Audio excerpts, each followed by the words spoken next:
اصل میں ایشو علامہ صاحب یہ آ رہا ہے نا کہ جو آپ کی باقی باتیں ہوتی ہیں نا اس میں تو تمام مکاتب فکری نا آپ کی گفتگو کو بڑے شوق سے سنتے ہیں چاہے اختلاف کریں. اب آپ نے نوٹ کیا ہوگا بڑے بڑے مستند علماء بھی آپ کے ساتھ گفتگو کرنا شروع کر چکے ہیں نا، ہوں، دیکھ بھی رہے ہیں لوگ. لیکن یہ جو صحیح. آپ کا موقف ہے نا یہ بالکل ہی شاذ اور پوری عمر سے متصادم موقف ہے. اور یہ ایک شخص جب سنتا ہے وہ ہکا پکا رہ جاتا ہے. اور شیعہ اس پہ زیادہ غصہ کیے ہوئے ہیں کیونکہ شیعہ کہتے ہیں جی کہ یہ تو نعوذ باللہ کس طرح سے یہ بات مانی جا سکتی ہے، بلکہ اہل سنت تو اس بات کو مانتے ہی نہیں. لیکن شیعہ کہتے ہیں جی یہ تو اہل بیت کرام علیہ السلام جو ہیں وارث قرآن تو ان کو بنا کے گئے آپ سے وسلم، تو نعوذ باللہ ان پر کتنا بڑا بہتان لگا دیا جائے کہ جی نہیں انہوں نے نہیں کیا بھائی، ہی نہیں. اور جب یہ بات کی جاتی ہے کہ جی امام مہدی علیہ السلام لے آئیں گے قیامت سے پہلے، تو وہ کہتے ہیں جی جو ابھی تک تو 1400 سال گزرے ہیں، اللہ جانے آگے بھی مزید 14,000 سال گزر جائیں، ہمیں کیا علم ہے. تو اتنے لوگوں پہ نعوذ باللہ کہ اللہ پاک کی ذات ظلم نعوذ باللہ فرما سکتی ہے، یہ کس دلیل کے تحت ہے؟ دیکھیں ابھی یعنی اس قرآن کو شیعہ مجید بھی دیکھیں. قبول نہیں کر سکتے، سنی کبھی قبول کر. دین جو ہمارے پاس ہے وہ ناقص پہنچی ہے، اس میں تو کوئی شک ہی نہیں.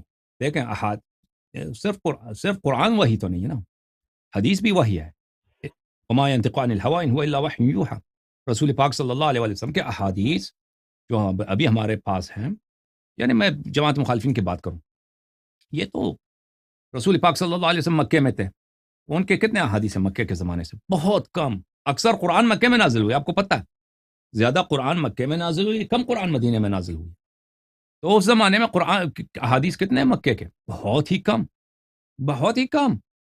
وہاں کے ان کے حالات زندگی بہت، روایات بہت کم ہیں. جو سیرے کے جو روایات ہیں وہ تو احادیث کی بات کر رہا ہوں نا، جو احادیث قولیہ فعلیہ، سیرے کی روایات تو سب ضعیف ہیں اور وہ بھی بہت کم ہیں. اس کے بعد جب مدینے آئے ہیں ان کے بھی رسول پاک صلی اللہ علیہ وسلم خطبے دیتے تھے، بیان کرتے تھے، ارشاد کرتے تھے، کتنے ہم تک پہنچے ہیں. آپ اپنی کتابوں میں جا کے دیکھیں، بہت کم پہنچے ہیں.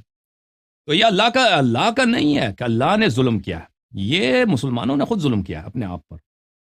اللہ تعالیٰ نے نبی کریم صلی اللہ علیہ وسلم کو ایسے ماحول میں بھیجا جہاں پہ کوئی ویڈیو نہیں تھا. اس زمانے میں اگر ہوتا تو، اگر ہوتا ویڈیو تو ان کا سب کچھ ریکارڈ کرنا چاہیے تھا، ہر لمحہ ان کا ریکارڈ کرنا چاہیے تھا آئندہ آنے والی نسلوں کے لیے. ویڈیو بھی نہیں تھا، اکثر لوگ ان پڑھ تھے، کوئی لکھنا جانتا بھی، کسی کو پرواہ بھی نہیں تھا کہ لکھ دیں. اور اللہ کو پتہ ہے اس ماحول میں. تو اللہ نے کیا اہتمام کیا ہے کہ یہ جو ان کی جو ہدایت ہے باقی نسلوں تک پہنچ جائے. اللہ نے تو آپ دیکھیں نا، ہمارے جو مسلمان بھائی ہیں ان کے مذہب میں ان کو تو کوئی اہتمام نہیں کیا. صحابہ ہیں انہوں نے سیکھ لیا بھائی، پھر وہ کچھ صحابہ بھول بھی جاتے ہیں، پھر صحابہ مر جاتے ہیں، ان کے بعد تابعین ہیں وہ بھی بھول جاتے ہیں، وہ جھوٹ بھی بول سکتے ہیں. تابعی میں مدلس بھی ہو سکتا ہے، تابعی غلط بات بھی، جھوٹا بھی ہو سکتا ہے. انہوں نے بھی نہیں لکھا، آگے جا کر کئی 100 سال کے بعد لکھنا شروع ہو گیا. تو اس عرصے میں کیا ہو گیا؟ احادیث ضائع ہو گئیں، سنت خطبے ضائع ہو گئے، رسول پاک صلی اللہ علیہ وسلم کی سنت ضائع ہو گئی، اور اس میں جھوٹی باتیں، ضعیف باتیں مکس ہو گئی.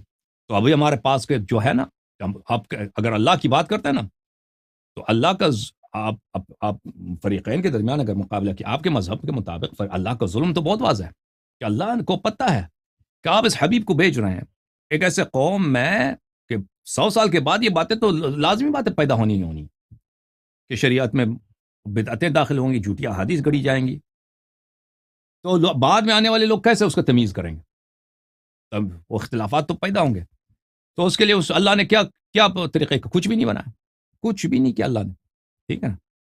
تو اس طرح قرآن مجید، قرآن حمید، آپ کے مذہب کے مطابق اللہ نے کوئی اہتمام کیا ہی نہیں، بس رسول چلے گئے دنیا، نہ وصیت کچھ بھی نہیں، نہ قرآن جمع کیا، نہ قرآن جمع کرنے کی وصیت کی، بس چلے گئے، ختم بات، دنیا سے چلے گئے. تو اللہ کی وحدانیت پر، اللہ کی عدالت پر، اللہ کی رحمانیت پر تو تان تو ہے، ہمارے مذہب کے مطابق نہیں. اس ماحول میں، جس ماحول میں رسول اللہ صلی اللہ علیہ وسلم رہتے تھے، اکثر لوگ ان پڑھ، لکھنا پڑھنا نہیں جانتے، اور یہ لوگ، ان میں سے بہت سارے لوگ تھے جو پیسے دے کر وہ مسلمان ہوئے تھے بھائی، مؤلفت قلوب تھے. وہ تلوار سر قلم ہو جاتی، وہ تلوار کے زور سے مسلمان ہوئے تھے. ایسا نہیں تھا کہ سب لوگ خوشی خوشی مسلمان ہوئے. بہت سارے لوگ ہیں صرف نام کے مسلمان تھے، وہ صحیح مسلمان نہیں تھے رسول پاک صلی اللہ علیہ وسلم کے زمانے میں. ان پہ اعتماد کرنا کہ دین یہ بچائیں گے، یہ اعتماد ہو ہی نہیں سکتا. اور یہ جتنا علم پیغمبر صلی اللہ علیہ وسلم کے پاس ہے، علم ما کان و ما یکون، سب سنت ان کے پاس، اللہ کی جامع قانون.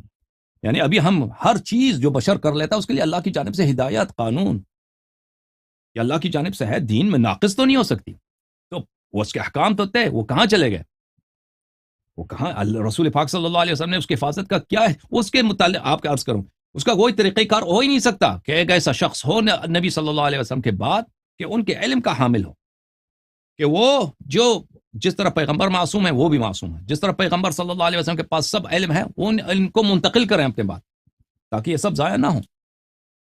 تو یہ جو اللہ کی ظلم کی بات کر رہے ہیں وہ تو آپ کے مذہب میں بلا شک بلا ریب ثابت ہے، بلا شک بلا ریب ثابت ہے۔ اور اس میں لیکن اس کا جماعت ہمارے جو بھائی ہیں وہ جواب نہیں دے سکتے، مسلمان بھائی علماء جواب نہیں دے سکتے، اسرار احمد و طاہر قادری یہ لوگ جواب نہیں دے سکتے اس اشکال کا۔ ہمارے مذہب کے مطابق اللہ تعالیٰ کے بعد اس کے موجود ہیں۔ اچھا اب قرآن، اب امام زمانہ علیہ الصلوۃ والسلام قرآن کو کیوں ظاہر نہیں کرتے؟ جب مسلمان پلٹیں گے حق کی طرف وہ ظاہر کریں گے، جب مسلمان حق کی طرف توبہ کریں گے کہ ہم جو جس راہ پہ گئے تھے وہ بات غلط ہے، اہل بیت علیہ السلام کے ساتھ جو ہوا وہ غلط ہے، ہم اہل بیت علیہ السلام کی وراثت کو مانتے ہیں، اگر اتنے مخلص لوگ دنیا میں پیدا ہوں کہ ان اس سے تو وہ ظاہر کریں گے، یہ کچھ بھی ضائع نہیں ہوا، سب کچھ محفوظ ہے۔ نبی صلی اللہ علیہ وسلم پہ جتنا آدم سے لے کر خاتم صلی اللہ علیہ وسلم تک جتنا علم نازل سب کے سب محفوظ ہے، وہ سب ظاہر ہوگا، ایسا وقت آئے گا انشاءاللہ تبارک و تعالی، ٹھیک ہے نا؟ اگر ہم اس بات کو بھول جائیں چھوڑ دیں کہ ایسا محفوظ نہیں ہے تو پھر وہی آپ ہمارے جو پیارے مسلمان بھائی اہل سنت کہلاتے ہیں انہی کی بات ہے کہ دین ناقص ہی ناقص ہے، پھر تو اور کوئی نبی بھی نہیں آئے گا نا۔ پر وہی ہے کم مولویوں بس دین کا حامل کون ہے؟ مولوی صاحبان ہیں، وہ آپس میں اختلاف کرتے ہیں، ایک دوسرے کی تکفیر کرتے ہیں اور قیامت تک یہی سلسلہ جاری رہے گا، اور باقی علم ضائع ہو چکا ہے، ہدایت ضائع ہو چکا ہے، ہدایت وہی ہے مکس ملاوٹی ہدایت جو ہمارے پاس ہے، کچھ احادیث ہیں اس میں کچھ صحیح ہے، باقی پتہ نہیں چلتا کون سا صحیح ہے کوئی غلط۔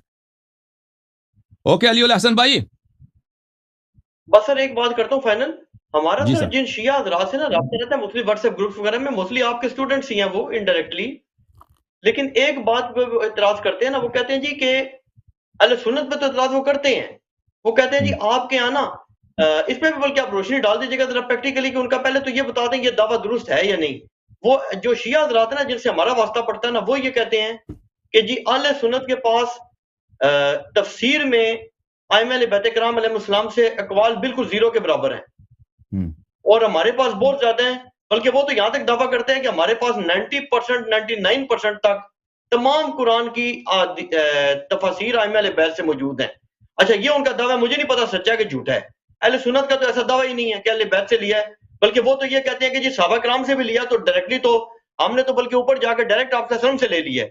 اچھا اب آپ یہ موقف اپناتے ہیں جی کہ دین ہی نعوذ باللہ ناقص ہو گیا، تو وہ حضرات یہ کہتے ہیں جی کہ ہمارا ایسا کوئی موقف نہیں ہے، بلکہ ہماری پہچان ہی یہی ہے، شیعہ حضرات جن سے ہمارا رابطہ ہے وہ کہتے ہیں جی ہمارا موقف یہ ہے کہ اہل سنت نے اہل بیت سے نہیں لیا، یہ روایات نہیں، یہ کیا ہمارے جو بھائی روایات محفوظ ہیں، جی امام مہدی علیہ السلام تشریف ضرور لائیں گے لیکن قرآن بھی ہمارے پاس آج محفوظ موجود ہے، اور تمام تفسیری روایات بھی ہمارے پاس ائمہ اہل بیت 11 سے موجود ہیں، اور اہل سنت یہ کہتے ہیں کہ جی ہمارا تو مسئلہ یہ ہے ہی نہیں، ہم پہ یہ جھوٹا الزام ہے، ہم نے بھی کون سا کسی صحابی کی جرت ہے کہ اہل سنت یہ کہتے ہیں کہ کسی صحابی نے یا تو یہ کہو کہ جو میں تفسیر بتا رہا ہوں یہ میرا حکم مانو، وہ کہتے ہیں جی صحابہ بھی کہتے ہیں رسول پاک نے یہ کہا تو ہم نے بھی اہل بیت سے لے لیا۔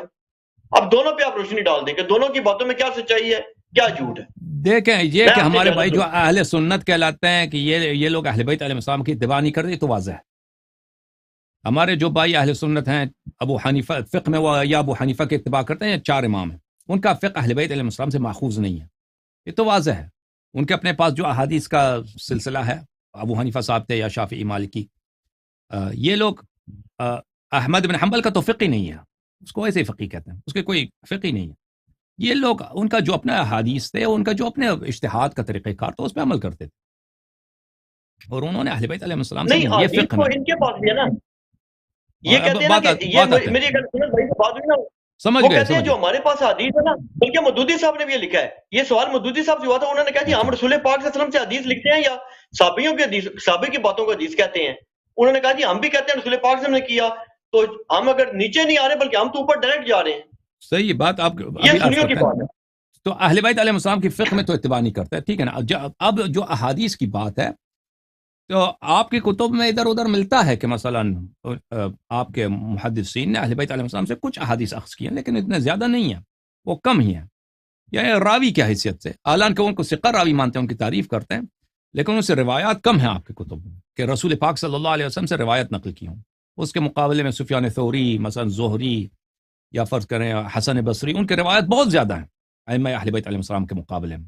تو ایک راوی کی نہیں حیثیت سر، سے وہ مودودی صاحب کہتے ہیں جو بھی کرے اوپر جا کے رسول پاک صلی اللہ علیہ وسلم سے روایت کر رہا ہے نا، تو تو ہمارے پہ یہ الزام کیوں لگاتے ہیں شیعہ بھائی؟ نہیں، عرض یہ ہے کہ راوی کی حیثیت سے اہل بیت علیہ السلام سے روایت کم لی ہے نا، کہ ان کے چین سے لے لیں، ان کے اسانید سے لے لیں، اچھا وہ ہاں وہ کم ہے آپ کے پاس. اور یہ ہمارا کوئی عمدہ اعتراض نہیں ہے، یہ ہمارا کوئی اصلی اعتراض نہیں ہے. ہمارا اصلی اعتراض یہ ہے کہ آپ ائمہ طاہرین علیہ السلام کو کیوں وسیع نہیں مانتے. ہم نہیں کہتے کیوں ان سے حدیث اخذ نہیں کیا، یہ میرا اعتراض نہیں ہے. یہ بعض شیعہ مولوی اعتراض کرتے ہیں کہ آپ لوگوں نے اس سے روایت کیوں نہیں لی. یہ کوئی سخت اعتراض نہیں ہے بھائی. اصلی اعتراض یہ ہے کہ آپ ان کو جب رسول اللہ صلی اللہ علیہ وسلم نے فرمایا کہ ان کی اتباع کرو، تو ان کی اتباع کیوں نہیں کرتے؟ رسول پاک صلی اللہ علیہ وسلم کے بعد ان کو معصوم کیوں نہیں مانتے؟ ان کو خلیفہ کیوں نہیں مانتے؟ دوسرے لوگوں کی اتباع کرتے ہو. تو بات یہ ہے. اچھا، عرض یہ ہے اب جہاں تک شیعوں کا کہنا ہے کہ ہمارے پاس ہر آیا کا حدیث موجود ہے، یہ پرانے زمانے میں تھا. ایک زمانہ تھا کہ شیعوں کے علماء کا رجحان حدیث کی طرف تھا، حدیث پڑھتے تھے، حدیث لکھتے تھے، حدیث نقل کرتے تھے، اور حدیث کے علاوہ ان کا یعنی شیعوں میں کوئی علم تھا ہی نہیں. اور اس زمانے میں حضرت امام حسن عسکری علیہ السلام کی کتاب تفسیر تھی جو بہت ہی مفصل پورے قرآن کی تفسیر تھی. لیکن وہ وقت گزرنے کے ساتھ ساتھ شیعہ علماء نے حدیث کی طرف پشت کر لیا اور یہ رائے اور اجتہاد کی طرف چلے گئے، اور انہوں نے جماعت مخالفین کے جو علوم ہیں ان کو منطق ہے، اصول فقہ ہے، فقہ مصطلح ہے، علم اجتہاد ہے، اس پہ لگ گئے. تو یہ کئی سو سال سے شیعہ علماء نے پشت کر لیا اپنے احادیث کی طرف. تو اس وجہ سے احادیث کے کتبوں کے استنساخ نہیں ہوئے، احادیث کے کتب کے نسخے نہیں بنے، اور آہستہ آہستہ احادیث کے کتب ضائع ہو گئے، فرسودہ ہو گئے. مثلا ہمارے ایک بہت بڑے مجتہد ہیں شہید ثانی رحمۃ اللہ علیہ، وہ اپنے زمانے میں ان کا ایک رسالہ ہے اجتہاد و تقلید میں، وہ کہتے ہیں ابھی ہمارے زمانے میں کسی بھی شیعہ عالم کے پاس جائیں اس کے پاس کتب اربعہ آپ کو نہیں ملے گا. کتب اربعہ کسی عالم کے پاس نہیں ہے. کہتے ہیں کہ عرب کے وہ جبل عامل لبنان کہتے ہیں عرب میں جتنے شیعہ علماء ہیں وہ صرف اور صرف کیا پڑھتے ہیں؟ شرائع الاسلام پڑھتے ہیں. شرائع الاسلام پڑھتے ہیں، اسی پہ ان کا گزارا ہوتا ہے. شرائع الاسلام ایک فقہ کتاب ہے. اور عجم میں جو علماء ہیں وہ سب کے سب لگے ہوئے کس پہ؟ منطق میں، فلسفے میں اور تصوف میں، اس علوم میں. حدیث کوئی پڑھتا ہی نہیں ہے. تو یہ کئی سو سالوں تک یہ سلسلہ جاری رہا. اس کی وجہ سے یہ ہوا کہ ہمارے حدیث کا بہت بڑا خزانہ ضائع ہو گیا. کیوں؟ اس کی وجہ کیا ہے؟ یہی مصیبت، اجتہاد کی مصیبت کہ علماء نے پشت کیا، یہ ایک دوسرے کے اقوال، ایک دوسرے کے آراء ابھی تک جو سلسلہ جاری ہے. اور اسی پہ تو مثلا شیخ صدوق رحمہ اللہ کی مشہور کتاب تھی مدینۃ العلم، جو ان موجودہ کتب سے بہت وسیع تر تھی. ائمہ طاہرین علیہ السلام کے زمانے میں ان کے اصحاب نے ہزاروں کی تعداد میں کتابیں لکھی، سب ضائع ہو گئیں، سب ضائع ہو گئی.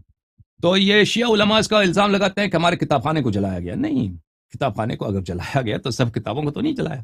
آپ کے اتنے کتابیں تھے جو کئی سو سال بعد تک کتاب خانے جلانے کے بعد، شیخ طوسی کا جب کتاب خانہ جلا بغداد میں، اس کے سینکڑوں سال بعد کتابیں موجود تھیں، وہ کتابیں کہاں گئی؟